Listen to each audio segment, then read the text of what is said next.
How's it going, YouTube? Coming in today with another video, and today, guys, what the brand new is going to be the important guide to Cyac format, and I do hope that you enjoyed today's video. Today we're going to be talking about a lot of the different deck choices that we're going to have for next format, some tech choices as well, and then I also am just really excited to play next format because I feel like the power level is going to be a lot higher, the deck choices that we have are going to be a lot better, and just overall it's going to be really fun. So if you haven't already checked out my sponsors over at Imperium Duelist, Dragon Shield, or Gem, definitely go ahead and do so, all down in the description below. And without further ado, let's hop right into our first topic. The first thing I want to bring up is going to be the fact that Ghost Ogre is going to be insane. The ability to go ahead and just use this on the Exo Sister Exceed because it automatically activates on summon mandatory, so you can go ahead and Ghost Ogre that before they can Rhoda from Martha. You can hit the super heavy samurai pendulum on the screen here. That's going to be really good too because it starts off the whole combo. So if you can go ahead and just Ghost Ogre this immediately, then you just cut off access to having scales and a huge play.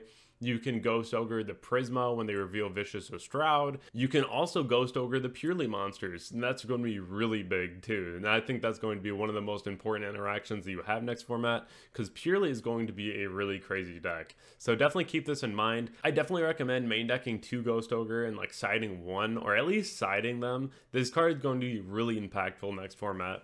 The next thing I want to talk about is going to be Chaos Angel. Now, this is going to be one of the biggest tech cards that we have coming out of the new set. Definitely go ahead and make sure that you own one as soon as this drops on pre-release. Just grab one. 110% going to be worth it. This card is super generic. You can treat a light or dark monster on your board as a tuner, which is already really crazy. This is a tech option in Striker actually right now in the OCG, because you can use Rose and Abyssal, and then you gain both of these effects. If you use a light monster for this, you can have all of your synchro monsters be unaffected by your opponent's activated monster effects, and then if you use a dark monster, your monsters on the board cannot be destroyed by battle. And then when you summon Chaos Angel, you get to banish a card on the board. So definitely an amazing card. 3,500 attack, already comes out gigantic, and this is just something that's really hard to deal with. So this is going to be in many different deck builds that you see, because it's just very free to summon. Again, lights and darks are going to be very common in the game, so almost every deck can go ahead and summon this one too. The next thing I want to talk about is going to be Exo Sister. We have Aratama on the left and we have Sakatama on the right. This is really cool because the spirit monsters are now a 1-card rank 4, because you can normal summon Aratama, search the Sakatama. That card then goes ahead and uses its own effect to reveal itself and then normal summon itself, so you can go ahead and make the Exo Sister Exceed that's a Rhoda, search Martha, and then do the full combo. This is a list that got first place in a tournament over in the OCG. I don't exactly know which one, I just know that it got first place, and so I really do think that the spirit monsters really do well in this deck alone, but then also the ability to go ahead and main deck D-Shifter, especially against decks like Purely. Again, that's going to be really huge. And then having cards like Returnia, again, just never a bad card, really solid overall. We also see Chaos Angel in the extra deck, because again, that's just going to be a super generic card that you're just allowed to play.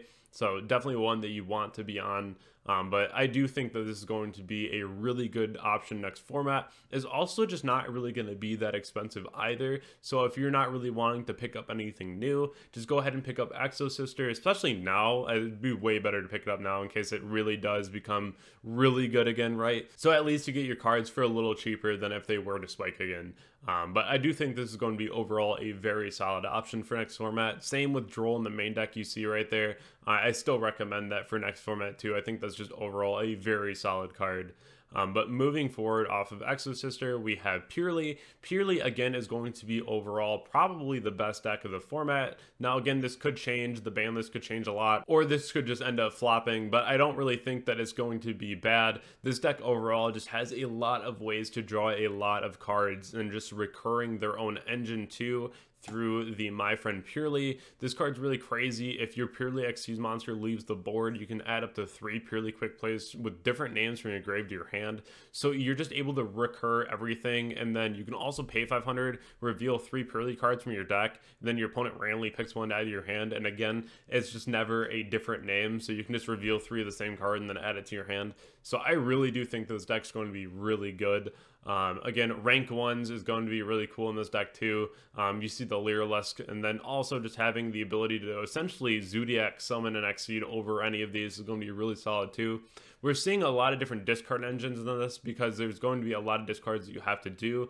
I've seen Volcanic Shell, so that's another good one if you want to go ahead and pick those up early if that works better in your build. We're seeing Beast, Squamata, and Hedgehog. That's another really common one that we're seeing too. Again, there's just a lot of discards you have to do, so everyone's just trying to figure out the best way to replace the discards. I personally was looking at a purely Runic build, which I think is really cool as well, because even if you're discarding the Runic cards, then you just get to draw them again with the Runic Fountain, so you never really lose out on any of the discards, and then you get even more draws, and then you have another way to go ahead and play into a board or set up a board. So I think that's going to be the better build in my opinion. Again, unless something happens with Runic on the ban list, who knows, but I think that's going to be another really solid option for the deck. Overall, I do think that Purely is going to be a really solid one to look out for. Again, you're really going to want Kaijus for this. You're going to want Xyz Encore, because they do put up a towers, and the one that you see right here, it's like a rank 7.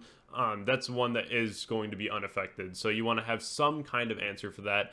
Even Herald of the Abyss is a really solid card because it affects the player, not the card, so it would force the player to put it in grave, which is another reason why Thrust is going to be pretty alright if you're looking for cards like that out these problematic cards on the board. But moving away from this though, let's talk about Super Heavy Samurai. This is another build that got first place at a tournament as well. We're seeing some Adamancipator Super Heavy Samurai builds as well, which I think is really cool. I think that the Rock deck has always been really good. But just playing pure Super Heavy Samurai, even as far as like a mid-range build, is going to be really solid too. You see the Cyberstein with the Naturi Exterio in there just because you can never really get away from this, right? We all saw the Mystic Potato, and then you can go ahead and pop that with like a Monodome card and then summon out Cyberstein. So definitely some cool things to look out for, and Cyberstein's always been a little degenerate, right? But this deck in general is something that you really want to look out for. Being able to Ghost Ogre the scale though, this one on the screen here is going to be really important. That's going to be the #1 way that you can go ahead and just stop the deck. But the other really effective way in stopping this deck is just going to be Droll. Droll is just such a crazy card overall, but it's definitely one that you want to make sure that you do have ready to go. So the last one I want to talk about today is going to be Monodome. Now, this is going to be a really insane deck. The ability to go ahead and play cards like Crime, Solic again. You can play Twin Saw, and that card's pretty cool too. It allows you to banish 2 instead of destroy 2 if you control Visas, and then you can banish it from your graveyard if you control Link 3 or higher, and then just shut off Link effects for the turn. So it does become a floodgate as well, which is going to be really nice. And then I'm going to show you a combo that is one of the craziest things that you can do next format, and is going to be really popular in Monodome. So to start this combo, we're going to start off with the Hero Lives into Prisma. Prisma will reveal a Shroud. Then we'll dump the Visas, go into Lightheart, search Field Spell. Field Spell will then go ahead and search the level 4 special summon to search Arrival. Now from here, you can go into Cross Sheep and then banish 2 from your graveyard to summon the Shroud. All you need is a Visas and a 1500 to 2100 monster in your graveyard. That will then go ahead and trigger the Cross Sheep here to go ahead and reborn the Prisma to reveal another Shroud and dump another Visas. Then we'll summon out the Lightheart here to go into our Oppo for 3, and then use Arrival to reborn the Visas into Baron. So just off of a Hero Lives or Prisma, you get Oppo for 3, Baron. Because Prisma can just reveal any fusion, there's a lot of different lines you can go with on this, but this combo is going to be really crazy next format. Overall, I think this is the deck that I'm going to play. I think that it's going to be really solid. There's a lot of different play lines. Even just having a Riem Heart in a level 2, you can do a lot as far as combo goes, and then you can just play a lot of hand traps too, and there's a lot of different engines that you can add in. And then in July, when we get the next set, that's going to be even crazier, because then we get a Synchro Monster that counts as Visas, and that's going to be so good. So I'm definitely looking forward for Monodome. This is going to be the deck of choice for me, but I do hope that this video gave you a little insight into what's going on next format, because there's going to be quite a bit to know, and a lot of the different decks that you see here are going to get their own individual guides on the channel, just so you can know them a little bit better if you do choose to play them. If you haven't already checked out my Discord, Twitch, Twitter, Instagram, or if you want a coaching session over at Metafy, definitely go ahead and PM me on Discord if you have any questions, and definitely subscribe to the channel so we can hit our goal of 20,000 by the end of the year. I hope that everyone has a wonderful night, and I'll catch you all in the next video. Thank you.